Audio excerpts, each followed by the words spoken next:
Hello guys. आज की video में हम सीखेंगे आप प्रिंटर्स पर अपना जो डेट ऑफ बर्थ है आप इसको कैसे चेंज कर सकते हैं। सबसे पहले यहाँ से आप अपना जो प्रिंटर्स है आपने इसको ओपन करना है।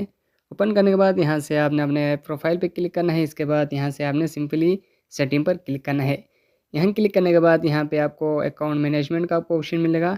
आपने सिंपली इस पर क्लिक करना है। यहाँ पे आप देखें अकाउंट मैनेजमेंट, आपने इस पर क्लिक करना है। यहाँ क्लिक करने के बाद यहाँ पे आपके पास पर्सनल इन्फॉर्मेशन का ऑप्शन रहेगा, आपने इस पर क्लिक करना है। यहाँ क्लिक करने के बाद यहाँ पे आप देखें डेट ऑफ बर्थ का आपको ऑप्शन मिलेगा, आपने सिंपली इस पर क्लिक करना है। यहाँ क्लिक करने के बाद यहाँ पे आप देखें आपने डेट ऑफ बर्थ पे क्लिक करना है। क्लिक करने के बाद यहाँ से जो अपना डेट ऑफ बर्थ है वो यहाँ से चेंज करेंगे। इसके बाद यहाँ से आप ओके करेंगे। इसके बाद यहाँ से आप देखें अपडेट पे आपने क्लिक कर देना है। यहाँ पे देखें डेट ऑफ बर्थ अपडेटेड। तो इसी तरह आप यहाँ से जो आपका डेट ऑफ बर्थ है आप इसको यहाँ से अपडेट कर सकते हैं। वीडियो पसंद आए तो वीडियो को लाइक और चैनल को सब्सक्राइब करना मत भूलना। मिलते हैं नेक्स्ट वीडियो में। अपना ख्याल रखें। Good bye.